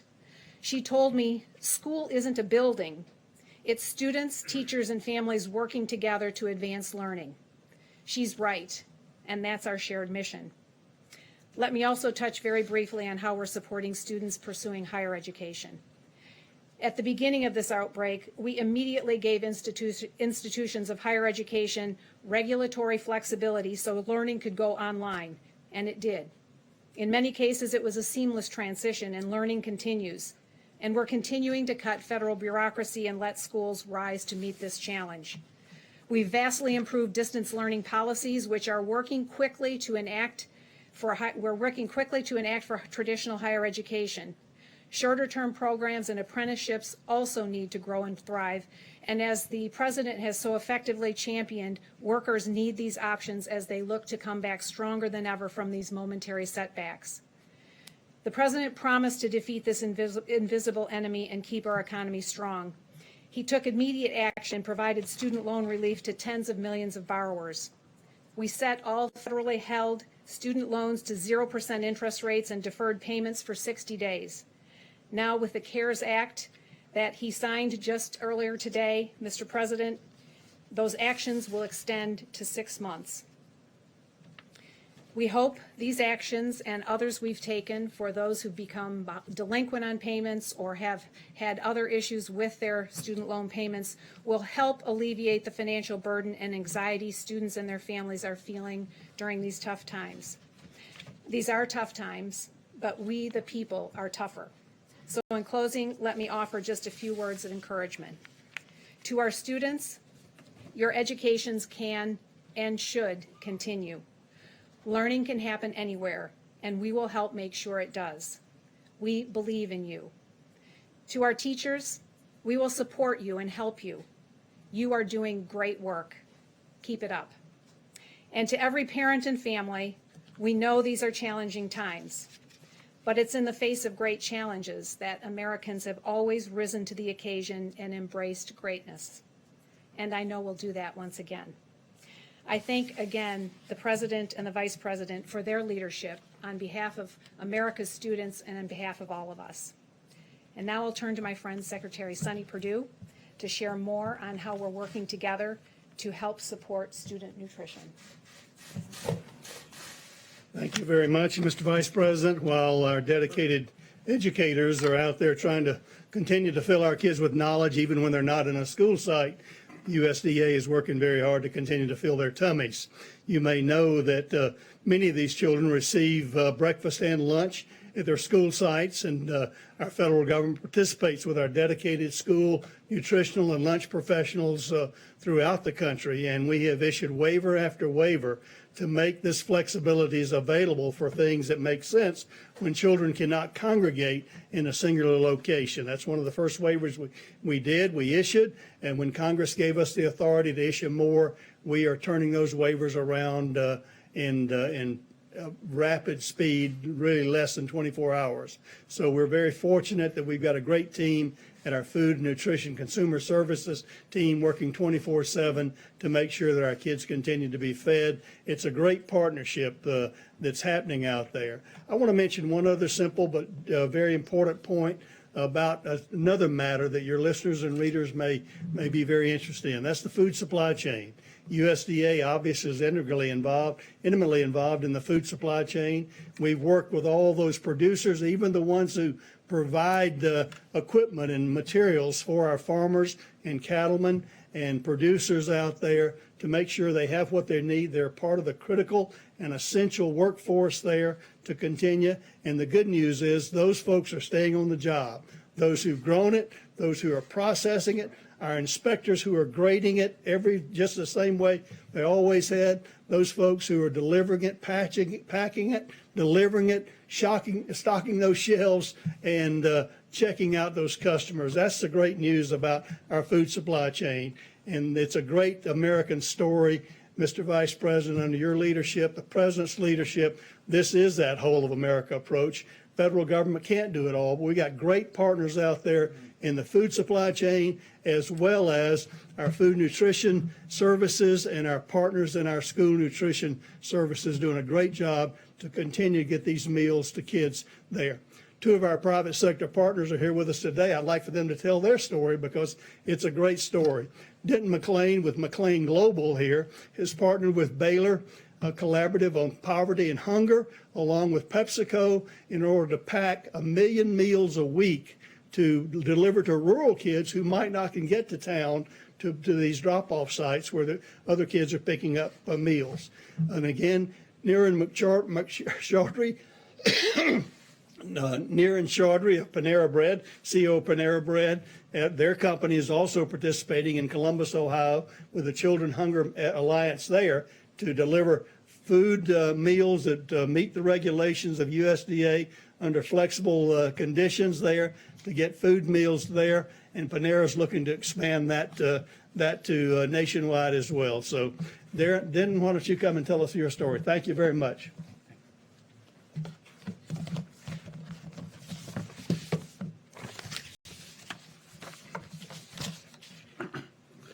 Thank you.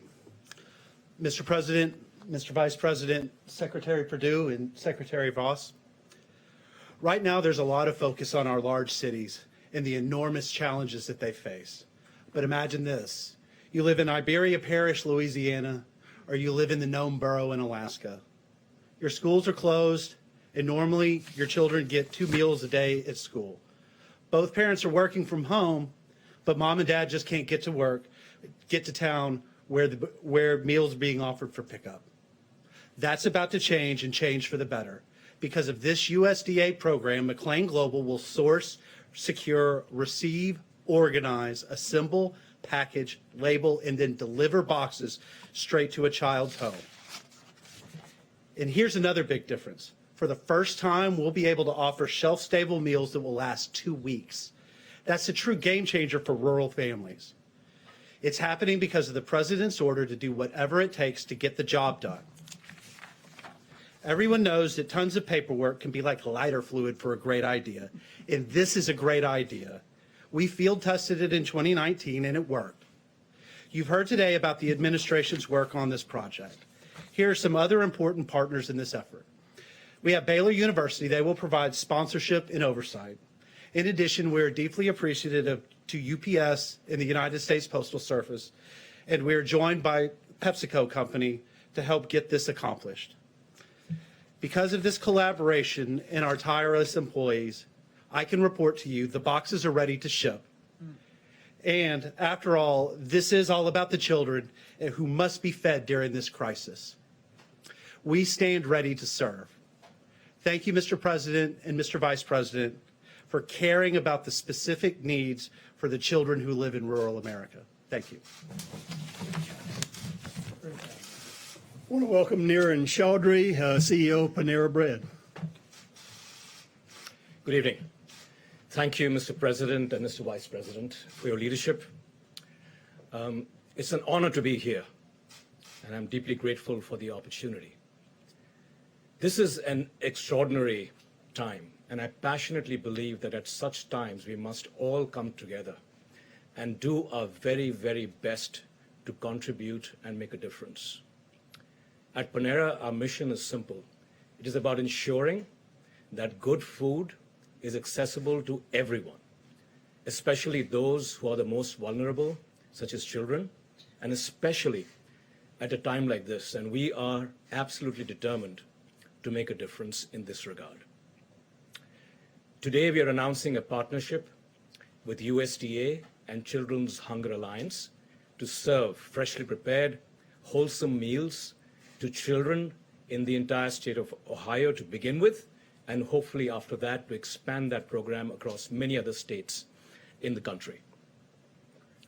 I do believe that the human experience, indeed life, is all about having resilience in the face of adversity and also having the tenacity to just keep going, to just keep going.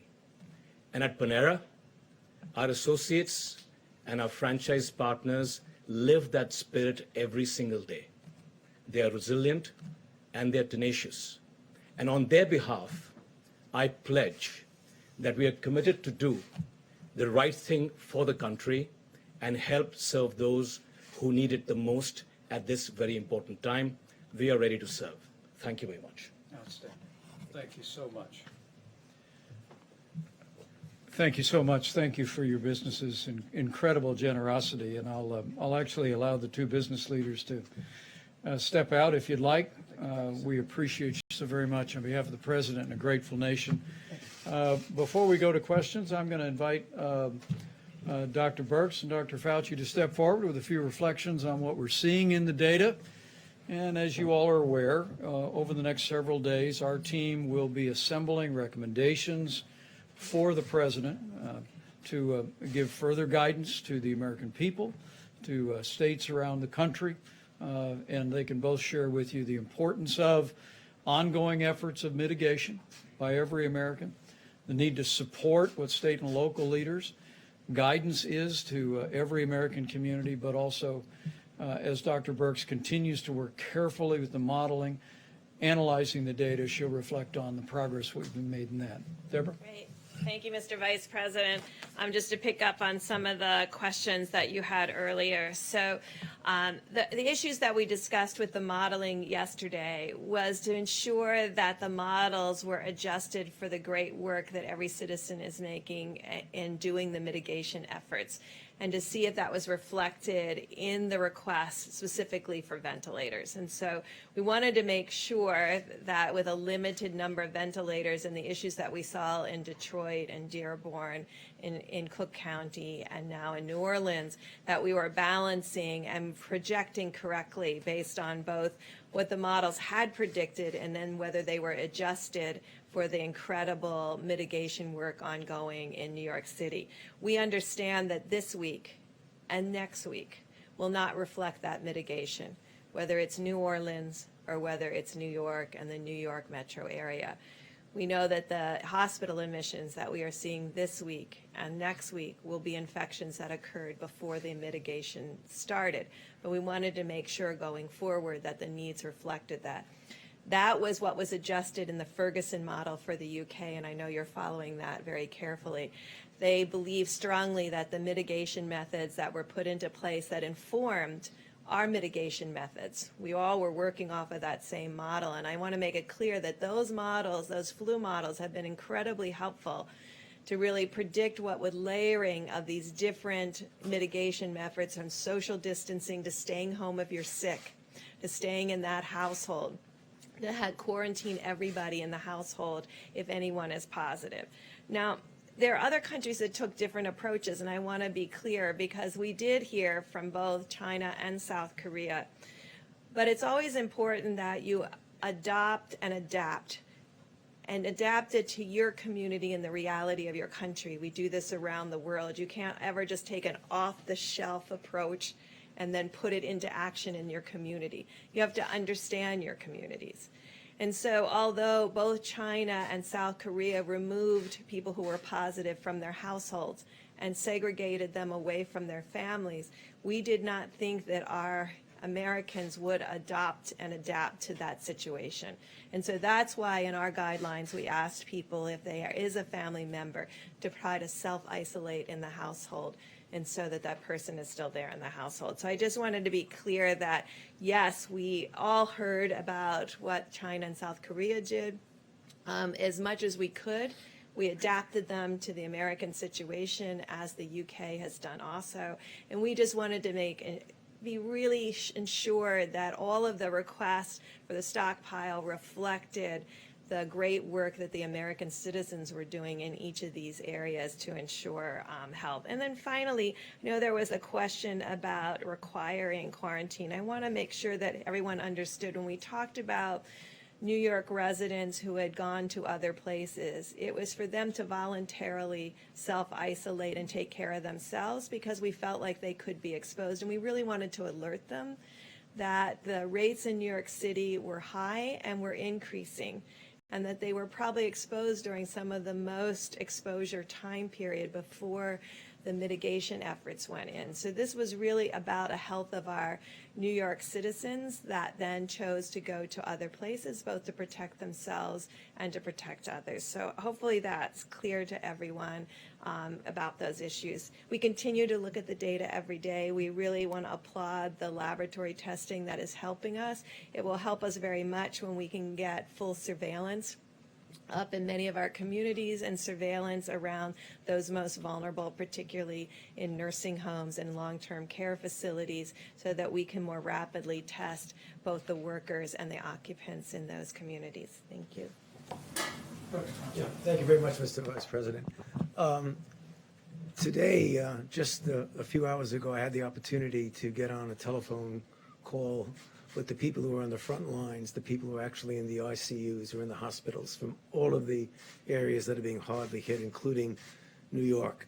And I'm not a supply person. I'm a physician, a scientist, and I do vaccines and I do drugs, but I am a member of the task force, and I do take very seriously the responsibility that we have to those individuals to get them the material that they need.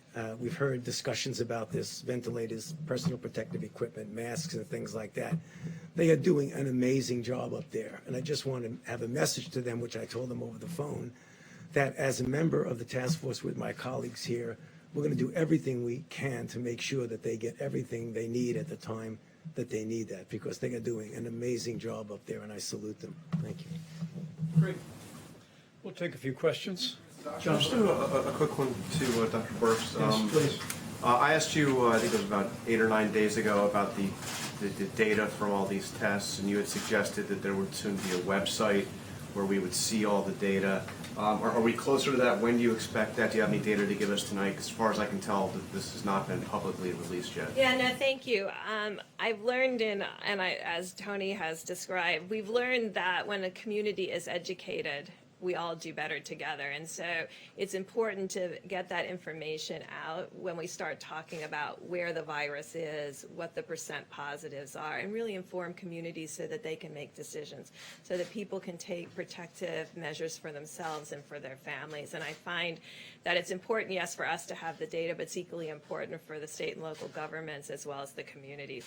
We are still, because we worked very hard to get it into the first bill, but it was changed to state and local labs, and obviously 95% of all the tests are being done in the commercial labs. So in this recent bill that was just approved, it is mandated that all commercial labs need to report. And so you'll have that data when we get the data comprehensively from all the commercial labs. Well, it was passed today, so hopefully we'll expect it tomorrow. Guys, only one more question. Dr. Fauci? About the guidelines, if I can, Dr. Burks or Dr. Fauci, whomever, what is the testing standard here? Are you going to need to test people who are well or only people who are symptomatic? Obviously, let's say in an Omaha, 10 people walk into a hospital, 5 come in, they're all tested positive, 5 go home, they may still be positive. What is your standard in order to make these recommendations? So I'm glad you asked, because the important thing about testing, it only tells you if you're positive or negative that day. You could become positive the next day. And so testing should be used intentionally as a surveillance tool or a diagnostic tool. And I think what we're going to work on over the weekend is to weave together both a testing strategy for surveillance, which you have brought up in that key point, while maintaining a strong testing for diagnosis, because our first obligation is still to ensure that patients get diagnosed, both so that the personal protective equipment for those who are negative doesn't have to be utilized, but also to give those patients the opportunity to have optimal care. And I think Dr. Fauci mentioned this a few minutes ago. The things we have learned over the last just 3 months was a lot of information about how best to ventilate patients. I think that has been shared across communities and across clinicians around the globe. We never previously had an experience where a lot of people had to be ventilated prone.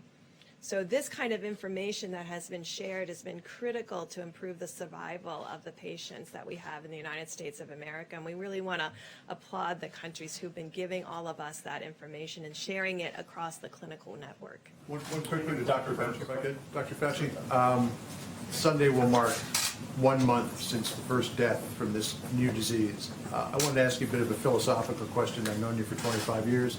You've been through HIV, AIDS, MERS, SARS, West Nile virus, Ebola, all of that. How has this nation changed since that first death 1 month ago? Well, this is truly an unprecedented situation that we're going through. As you mentioned correctly, John, I have been through everything from the very beginning of the very uncertain days with HIV/AIDS. Cumulatively, if you look at what's happened with HIV/AIDS over the 38 years that we've had it, the burden and the suffering and the death has been enormous, historic. But it came over a period of time. There was the fright in the beginning. What we're seeing now in actual real time is something that's unprecedented. This is something that we have never seen before, at least in our generation. They've seen something maybe like this back 100 years ago. And we're really being challenged to not only learn in real time, to be able to respond in a way that is helpful and effective, but we're also in uncharted waters. And I think that's the thing that I find different, is that the waters are uncharted so that it isn't as if we have an example of how to do it. You know, we have an extraordinary confrontation on the health and the welfare of the globe, particularly, you know, for us here in the United States. So as somebody who's been through all of those outbreaks, this truly is unprecedented. So from the first day to now, the first death, we've been through something that no one has ever experienced in our generation. Let me say good evening to each one of you. I trust this was helpful. We'll continue to keep you informed. Over the course of the weekend, the President will be traveling to Norfolk for the embarkation of the U.S. Navy ship Comfort. Our task force will be meeting through the course of the weekend, and we'll be reviewing the data and preparing recommendations for the American people going forward. But thank you all for your time and attention. It was thorough. Secretary Perdue.